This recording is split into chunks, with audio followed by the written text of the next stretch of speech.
Good morning everybody. Success point Deoband में आपका फिर से स्वागत है। आज की इस वीडियो में हम करते हैं जीके सीरीज नंबर 61 और आज की वीडियो हमारी आधुनिक भारत पर बेस्ड होगी, जिसमें हमारा टॉपिक होगा यूरोपियों का आवागमन। इसमें हम सबसे पहले करेंगे पुर्तगाली। तो पुर्तगालियों में वास्को डी गामा। देखना, जो पुर्तगाली शक्ति जो सबसे पहले भारत में आई थी, इसमें कौन कौन पुर्तगाली यात्री थे और इसमें क्या क्या इनकी उपलब्धि थी, क्या क्या इनकी देन नहीं है, कौन से शिप से आया था। मेन आज का टॉपिक होगा पुर्तगाली जो आए थे, इनके शिप का नाम। चूँकि हाल ही में परीक्षा में किसी में पूछा गया कि पुर्तगाली वास्को डी गामा के शिप का नाम क्या था। तो चलिए शुरू करते हैं। देखना, जो पुर्तगाली यात्री था, ये वास्को डी गामा सबसे पहले आया था और ये कहाँ से? पुर्तगाल से। पुर्तगाल एक यूरोप का देश पड़ेगा। इसमें मैप में आप देखिएगा, पुर्तगाल किसका देश होगा? एक यूरोप का देश। यूरोप में ये पुर्तगाल होगा। इसकी राजधानी क्या? लिस्बन। तो लिस्बन ये कैप ऑफ गुड होप नामक मार्ग से अफ्रीका होते हुए भारत में आया था, है ना। ये क्या? Vasco D gamma. ये कब यात्रा शुरू कर दी वास्को डी गामा ने? 8 जुलाई सन 1497 को, और ये भारत में जो पहुंचा था 20 मई सन 1498 को। तो ये इस रास्ते से आया था, पुर्तगाल से। कहाँ? वाया अफ्रीका होते हुए। ये ऐसे जैसे अटलांटिक ओशियन। और कैप ऑफ गुड होप, ये कैप टाउन के पास में एक जगह पड़ती है, कैप ऑफ गुड होप, जिसका हम नाम हिंदी में लेंगे उत्तम सा अंतरीप। क्या नाम होगा? उत्तम सा अंतरीप। उत्तम सा अंतरीप आगे पॉइंट में भी लिखा गया है। इससे होते हुए वाया मेडागास्कर, ये मेडागास्कर टापू पड़ेगा, इससे होते हुए, और ये भारत में केरल के कालीकट के कप्पा डाकू नामक टापू पर पहुंचा था। टापू का क्या नाम होगा? कप्पा डाकू। कप्पा डाकू ये टापू का एक नाम था। और यहाँ पर एक अरब यात्री मिले थे, अब्दुल मनीक। अब्दुल मनीक के साथ में, अब्दुल मनीक इसके साथ में यहाँ पर आया था। और केरल के हमारे जो राजा थे, राजा जमोरीन, आगे नाम लिखा हुआ है जमोरीन का। और ये करीब 170 लोग इसके साथ में थे। और ये 4 शिप से आया था, 4 जहाज इसके साथ में थे। एक तो वास्को डी गामा का शिप था और 3 अन्य थे, उनके नाम अभी आपको बताएंगे। तो ये रूट इसका होगा कहाँ से? पुर्तगाल से और वाया अफ्रीका होते हुए भारत में। आप चाहे तो इसका मैप बना लीजिएगा आप ये। ओके, देखिएगा आप नेक्स्ट। वास्को डी गामा किस शिप से भारत में आया था? किस जहाज से भारत में आया वास्को डी गामा? तो देखते हैं। सॉरी। सर्वप्रथम पुर्तगाली जलमार्ग होते हुए भारत आए वास्को डी गामा के साथ लगभग 170 व्यक्ति और भी आए थे। कुछ बताते हैं 170 से ज़्यादा थे, करीब 180 या 75 हो सकते हैं। वास्को डी गामा के शिप का क्या नाम था? देखना, जहाज़ों का नाम, ये चूँकि 4 जहाज से आया था, 3 + 1 बराबर ये 4 जहाज थे। उसमें चूँकि एक का नाम नहीं है, वो सामान ढोने के लिए था, जिस पर ये सामान या मसाले लाए थे यहाँ पर। तो वास्को डी गामा के शिप का नाम क्या था? सेन ग्रेम्बियल। सेन ग्रेम्बियल नाम याद रखिएगा। ये जहाज का नाम क्या था? सेन ग्रेम्बियल। सेन ग्रेम्बियल ये शिप का नाम था। इससे वास्को डी गामा आया था। और इसके साथ में जो 170 और भी अदर इसमें पर्सन थे, वो कौन कौन से, किस शिप से थे? एक का नाम था साओ राफाइल। साओ राफाइल एक शिप का नाम था। और तीसरे का नाम था बेरियो। एक शिप का नाम बेरियो। और जो चौथा इसमें जहाज था, वो केवल सामान ले जाने के लिए था, जो इनका लगेज भी साथ में था। इसका कोई नाम नहीं था, चौथे जहाज का कोई नाम नहीं है। तो 3 जहाज थे। अगर ये 3 ऑप्शन में है, हम वास्को डी गामा के एक शिप का नाम लगाएंगे, क्या? ग्रेबियल। सेन ग्रेबियल। नोट करना आप ये शिप का नाम। ओके, देखना, वास्को डी गामा के काफिले के जहाज़ों का नाम क्या था? एक बार और देखिएगा। देखना, पुर्तगाल से ये लोग चले थे। पुर्तगाल की राजधानी क्या है? लिस्बन। लिस्बन यहाँ की राजधानी है। पुर्तगाल से चले और ये यात्रा पूरी करके इस रास्ते से होते हुए ये वास्को डी गामा यहाँ पर जो स्टे किया था कैप टाउन के पास में अफ्रीका में, जिसका नाम कैप ऑफ गुड होप, तभी रास्ते का नाम दिया गया था।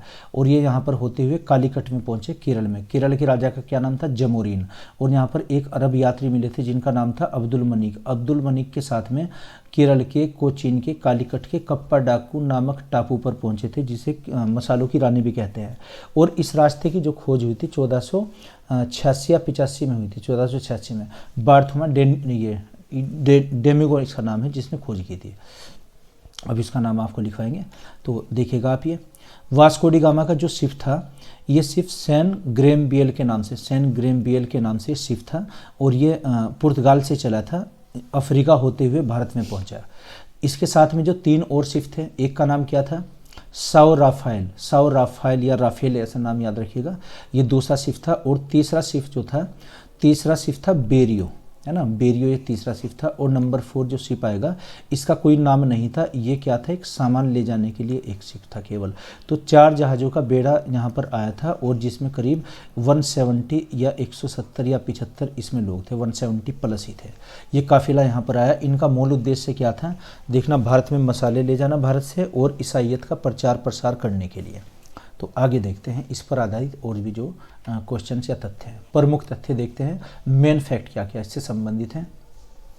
पुर्तगाल का शासक उस टाइम पर कौन था जब ये पुर्तगाल से है, तो मैनुअल फर्स्ट पुर्तगाल का शासक था और जो इसका पुत्र था यानी कि पुर्तगाल का राजकुमार प्रिंस हेनरी को द नेविगेटर की उपाधि मिली हुई थी, द नेविगेटर। और इसको थी उपाधि मैनुअल फर्स्ट को चीफ ऑफ द कॉमर्स, वाणिज्य का प्रधान, है ना, वाणिज्य का प्रधान की उपाधि किसको मिली हुई थी, मैनुअल को। और प्रिंस हेनरी को द नेविगेटर की उपाधि प्राप्त थी।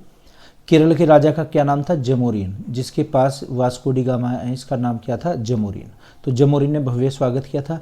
मार्ग की खोज किसने की थी, जिस रास्ते से वास्को डी गामा आया था, बार्थोमियो डियाज या डेन्यूज भी नाम में लिखा, बार्थोमा डेन्यूज, है ना, बार्थोलोमियो। तो बार्थोलोमियो डियाज जो नाम था, बार्थोमा डेन्यूज जिसका नाम था, इस मार्ग की खोज की थी सन 1486 में, जो कहाँ, अफ्रीका होते हुए पूर्व के देशों में या भारत में पहुंचता था ये रास्ता। इस रास्ते पर आने वाला प्रथम पुर्तगाली यात्री कौन था, वास्को डी गामा। ये कब आया भारत में, सन 1498 में, 1498 में। और यात्रा कब शुरू की थी इसने, जुलाई में 1497 में यात्रा शुरू की और 98 मई में यहाँ पर आया था।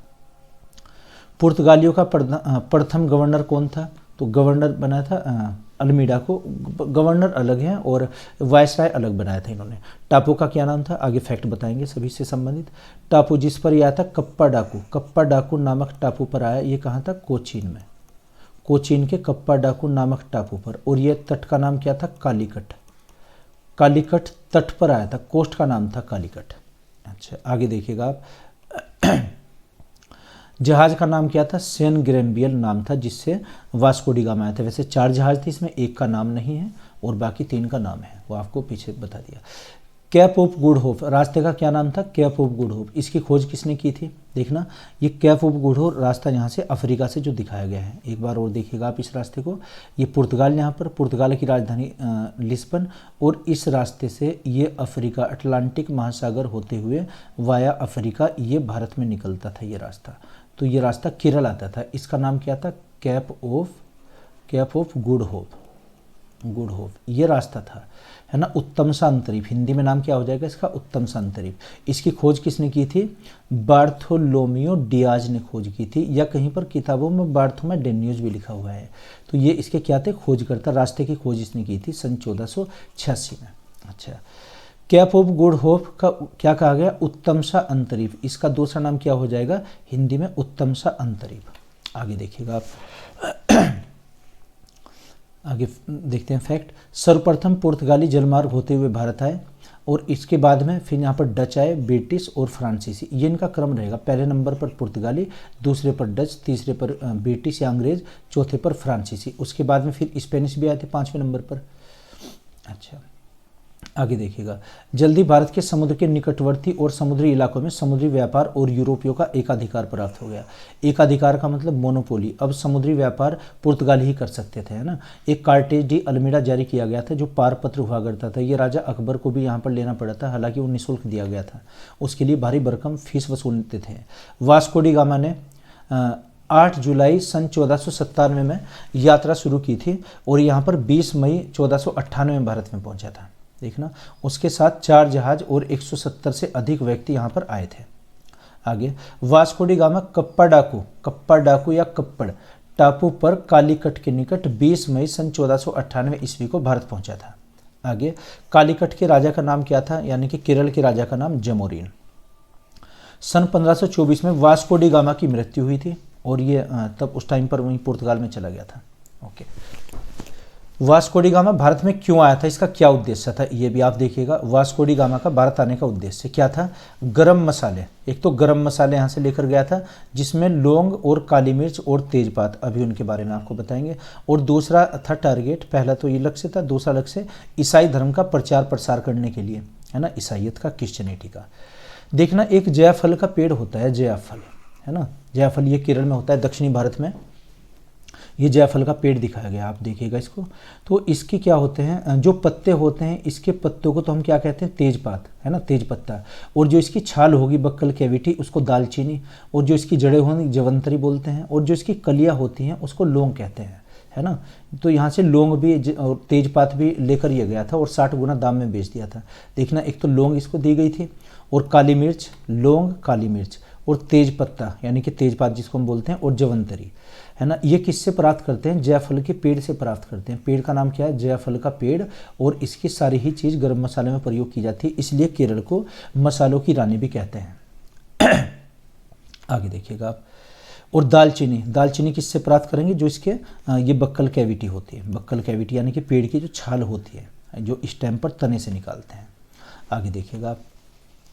ऐतिहासिक पृष्ठभूमि क्या है इनकी, ऐतिहासिक पृष्ठभूमि सन 1498 में वास्को डी गामा समुद्री मार्ग से सर्वप्रथम कालीकट में पहुंचा, यानी कि केरल में पहुंचा था। आगे 1502 ईस्वी में 15 जहाज़ों और 800 पुरुषों के साथ वास्को डी गामा दूसरी बार कालीकट आया था। ये 2 बार यात्रा इसने की थी, एक बार 98 में की और फिर 1502 में। और ये नियम बनाया कि यहाँ पर वायसराय या गवर्नर जनरल की नियुक्ति होगी। 1503 में पुर्तगालियों ने कोचीन में भारत में अपना पहला किला स्थापित किया था, पहली कोठी स्थापित की थी। कोठी ये कहाँ पर, कोचीन में। ये क्वेश्चन आया कि कोचीन में, इसे ही पहली राजधानी बनाया था। उसके बाद में फिर गोवा को राजधानी बनाया इन्होंने। आगे ये परीक्षा में आए हुए क्वेश्चन, इन्हें आप अलग से नोट कर लीजिएगा। 1505 में फ्रांसिस डी अल्मीडा को भारत का वायसराय बनाया गया था। प्रथम वायसराय फ्रांसिस डी अल्मीडा बने थे 1505 में। 1510 में अल्फ्रांसो डी अल्बुकर्क, ये सही से नहीं लिखा गया, अल्बुकर्क नाम है, अल्बुकर्क को भारत का दूसरा गवर्नर नियुक्त किया गया था। कालीकट में जमोरिन की सत्ता को नष्ट करने के लिए विशेष निर्देश दिए गए थे। इसमें जमोरिन को शक्ति को नष्ट कर हर संभव प्रयास किया गया था कि जमोरिन की शक्ति नष्ट, यानी कि अब ये हमारे राजाओं से लड़ाई करने लगे थे। आगे हैं, गोवा में पुर्तगाली भारत का मुख्यालय और पुर्तगाली वायसराय की गद्दी थी, जो एशिया में पुर्तगाली संपत्ति पर शासन करता था। आगे 1505 में पुर्तगालियों ने फारस की खाड़ी के मुहाने पर स्थित होर्मुज, है ना, हरमुज या होर्मुज पर विजय प्राप्त की थी। यह भी क्वेश्चन आता है कि होर्मुज पर किसका कब्जा था, पुर्तगालियों का। नेक्स्ट पॉइंट देखिएगा आप, मद्रास या चेन्नई में पुर्तगालियों ने लज चर्च, है ना, लज चर्च की स्थापना की। यह पहला ऐसा चर्च था जिसकी स्थापना पुर्तगालियों ने की थी, यानी कि पुर्तगालियों द्वारा बनाया गया पहला चर्च था जो कैथोलिक ये संप्रदाय पर आधारित था। जैसे ईसाइयों की ब्रांच होती है, कैथोलिक होता है, प्रोटेस्टेंट, तो ये किस पर था, कैथोलिक पर। नेक्स्ट देखिएगा, 1530 में पुर्तगालियों ने गोवा को अपना भारतीय राज्य की राजधानी बनाया और 1961 तक इसके नियंत्रण में रहा था। एक गोवा को दूसरी बार राजधानी बनाई, इससे पहले कौन सी थी, कोचीन। नेक्स्ट 1535 ईस्वी में पुर्तगालियों ने दमन द्वीप पर, या पहले द्वीप पर अधिकार किया, उसके बाद में दमन पर अधिकार किया, है ना। 1559 में पुर्तगालियों ने दमन पर अधिकार किया, है ना, जो पश्चिमी तट पर होंगे। डचों ने पुर्तगालियों को हराया और उन्हें दक्षिणी पूर्वी एशिया से बाहर किया। फिर यहाँ पर डच शक्ति आई और उसके बाद में अंग्रेज। 1641 में डचों ने पुर्तगालियों से मलक्का किला लिया, मलक्का किला जीत लिया, जो मलक्का दक्षिणी भारत में पड़ेगा। 1661 ईस्वी में बॉम्बे को इंग्लैंड की पुर्तगाली राजकुमारी कैथरीन के दहेज के रूप में ब्रिटेन को दे दिया गया था। देखना, जो इंग्लैंड के राजकुमार थे उसने फिर पुर्तगालियों की राजकुमारी कैथरीन से विवाह किया था और कैथरीन को दहेज स्वरूप बॉम्बे दे दिया था उन्होंने, बम्बई। और बम्बई इसने फिर ईस्ट इंडिया कंपनी को लीज पर दिया था, यानी कि किराए पर दिया था। आगे 1663 ईस्वी में डचों ने मालाबार के सभी किलों पर कब्जा करने के बाद में पुर्तगालियों पर कब्जा कर लिया था। नेक्स्ट पॉइंट देखिएगा, पुर्तगालियों की देन क्या क्या रही है, इन्होंने भारत में क्या क्या दिया है। देखना, ये भी इंपॉर्टेंट एक क्वेश्चन बनता है, पुर्तगालियों की भारत में देन। तो क्या क्या देन थी, नंबर 1, जैसे लाल मिर्च, काली मिर्च, ये सब देन थी। लाल मिर्च या काली मिर्च या तंबाकू, आड़ू जो ये फ्रूट्स भी होते हैं, जैसे लाल मिर्च देन थी, है ना। काली मिर्च जो मसाले में डालते हैं। तंबाकू उनकी एक देन थी, और एक आड़ू और लीची, है ना, लीची जो फ्रूट्स होंगे, ये आड़ू और लीची, उसके बीज उन्होंने ही यहाँ पर उगाए थे। और एक मूंगफली भी पुर्तगालियों की देन थी, है ना। और एक जहाज के निर्माण में क्वेश्चन है कि शिप का यहाँ पर निर्माण किसने किया था, ये कई बार क्वेश्चन आया हुआ है। ये किसने किया, पुर्तगालियों ने। अच्छा, एक था कैथोलिक चर्च का प्रचार प्रसार, जो ईसाई की ब्रांच होती है कैथोलिक, तो कैथोलिक जो ईसाईयत थी इसका प्रचार प्रसार भी इन्होंने किया था। और यहाँ पर पहला चर्च कहाँ पर बनाया था, मद्रास में बनाया। और प्रिंटिंग प्रेस, नई प्रिंटिंग प्रेस ये यही पर लाए थे, यानी कि कागज पर प्रिंटिंग का कार्य इन्होंने किया। वैसे तो पूरे विश्व में चाइना ने किया था, लेकिन भारत में अगर देखते हैं तो प्रिंटिंग प्रेस भी इन्हीं की देन है। सन 1556 ईस्वी में भारत में पहली प्रिंटिंग प्रेस की स्थापना की गई थी। और यहाँ पर जो पहला अखबार छपा था ये अंग्रेजों ने, जो बंगाल गजट के नाम थे, जेम्स अगस्टस, उसके ही किए थे। तो ये क्या थी, पुर्तगालियों की देन थी। तो खैर पुर्तगालियों से ये इस टाइप से क्वेश्चन आए हुए हैं, और वन बाय वन हम सभी पर वीडियो बनाते रहेंगे। तो इसमें बहुत ही एक मुख्य बिंदु को हमने इंक्लूड किया है और एग्जाम ओरिएंटेड बना है। आप उसमें पेपर मिलाकर देख सकते हैं इससे क्वेश्चन आते हैं नहीं। वास्को डी गामा की स्पेशल शिप का नाम, हाल ही की परीक्षा में कहीं पर शिप्स पूछे गए हैं जो पुर्तगाली कौन कौन से काफिले से आए थे। तो उसमें एक ही नाम दिया था हमने, चारों के बारे में इसमें आपको बताया है। तो ये मैं आशा करता हूँ कि आपके अच्छे से समझ आया होगा। अगर नहीं तो कमेंट बॉक्स में आप लिख कर बताइएगा, और इसे आप नोट करते रहिए, रिवीजन करते रहिए। Okay, thank you.